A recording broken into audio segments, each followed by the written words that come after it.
కేంద్రం ప్రవేశపెట్టిన బడ్జెట్లో ఈసారి చాలా విశేషాలున్నాయి. చాలా కొత్త పథకాలు, కీలక నిర్ణయాలను బడ్జెట్ సందర్భంగా ప్రకటించింది కేంద్రం. దేశంలో కొత్తగా మెగా టెక్స్టైల్ పార్కులు ఏర్పాటు చేయబోతున్నట్టు ప్రకటించింది. ఖాదీ, హ్యాండ్లూమ్, హస్తకళల ప్రోత్సాహానికి కొత్త పథకం ప్రకటించారు. 200 పారిశ్రామిక క్లస్టర్స్ ఆధునికీకరణకు చేయూత ఇవ్వబోతున్నట్టు తెలిపారు కేంద్ర మంత్రి నిర్మలా సీతారామన్. వస్త్ర రంగ విస్తరణకు ప్రత్యేక ఏర్పాట్లు చేయబోతున్నామని, ఉపాధి కల్పనకు కూడా చర్యలు తీసుకుంటామని ప్రకటించారు. సెమీకండక్టర్ ఇండియా మిషన్ 2.0 కోసం 40,000 కోట్లు కేటాయించనున్నట్లు మంత్రి నిర్మలా సీతారామన్ ప్రకటించారు. పరిశోధన, శిక్షణ కేంద్రాల ఏర్పాటుపై దృష్టి సారించనున్నట్టు తెలిపారు. ఆయుష్ ఫార్మసీలు, ఔషధ పరీక్షా ప్రయోగశాలలను అప్గ్రేడ్ చేయనున్నట్టు మంత్రి తెలిపారు. ప్రభుత్వ, ప్రైవేట్ రంగం భాగస్వామ్యంలో 5 మెడికల్ టూరిజం కేంద్రాలను ఏర్పాటు చేస్తున్నట్లు చెప్పారు. మెడికల్ టూరిజం సెంటర్లలో ఆయుష్ కేంద్రాలు ఉంటాయని, రాబోయే రోజుల్లో 1,50,000 మందికి శిక్షణ ఇస్తామని మంత్రి చెప్పారు. Medical value tourism. To promote India as a hub for medical tourism services, I propose to launch a scheme to support states in establishing 5 regional medical hubs in partnership with the private sector.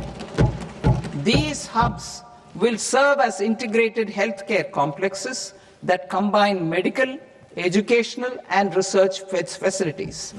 They will have Ayush centers, medical value tourism facilitation centers and infrastructure for diagnostics, post-care and rehabilitation. These hubs will provide diverse opportunities, job opportunities for health professionals, including doctors and AHPs. ఇక pharma విద్యా సంస్థలు సంబంధించి జాతీయ స్థాయిలో 3 కొత్త pharma విద్యా పరిశోధన సంస్థలను స్థాపించనున్నారు. ఇంకా జౌళి రంగంలో ఉపాధి పెంచేందుకు మెగా పార్కుల ఏర్పాటుతో పాటు అంతర్జాతీయ బ్రాండింగ్ కోసం ప్రత్యేక కార్యాచరణను ప్రకటించారు. ఇంకా దేశంలో కొత్తగా 3 ప్రపంచ స్థాయి కెమికల్ పార్కులు ఏర్పాటు చేయనున్నట్లు ప్రకటించారు.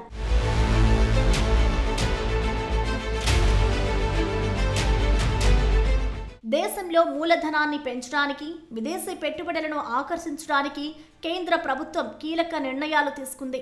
ఎన్ఆర్ఐల నుంచి పెద్ద మొత్తంలో పెట్టుబడులను స్వీకరించేలా ఇన్వెస్ట్మెంట్ క్యాష్ లిమిట్ ని పెంచింది. దేశీయ ఈక్విటీ మార్కెట్లలో షేర్లను కొనడానికి, అమ్మడానికి అనుమతినిస్తూ reserve bank of India portfolio investment scheme ని తీసుకొచ్చింది.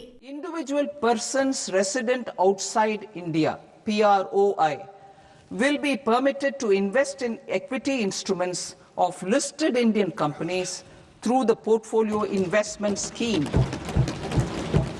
It is also proposed to increase the investment limit for an individual PROI under the scheme from 5% to 10%, with an overall investment limit for all individual PROIs to 24% from the current 10%. దేశవ్యాప్తంగా 5 university టౌన్షిప్లను ఏర్పాటు చేయాలని కేంద్రం నిర్ణయించింది. ఈ university టౌన్షిప్లలో పలు కాలేజీలు, విశ్వవిద్యాలయాలు, పరిశోధనా సంస్థలు, నైపుణ్య కేంద్రాలు ఉంటాయి. విద్యార్థులు, ఫ్యాకల్టీతో పాటు పరిశోధకులకు వసతి కల్పించడానికి ఈ టౌన్షిప్లలో నివాస సముదాయాలను కూడా ఏర్పాటు చేయాలని కేంద్రం భావిస్తోంది. Our government will support states through challenge route in creating 5 university townships in the vicinity of major industrial and logistics corridors. These planned academic zones will host multiple universities, colleges and research institutions, skill centers and residential complexes. In higher education, STEM institutions, prolonged hours of study and laboratory work pose some challenges for girl students. Through VGF, viability gap funding and capital support. ఇక ఎగుమతులను ప్రోత్సహించేందుకు అంతర్జాతీయ స్థాయి container తయారీ corporation స్థాపన ఏర్పాటు చేయాలని కేంద్రం నిర్ణయం తీసుకుంది. ఇప్పటి వరకు కంటైనర్ల విషయంలో చైనాపైనే ఆధారపడుతున్నాయి ప్రపంచ దేశాలు. ఇకపై ఈ రంగంలో భారత్ కూడా చైనాకు పోటీకి వచ్చేలా ఈ రంగాన్ని డెవలప్ చేయాలని నిర్ణయించింది కేంద్రం.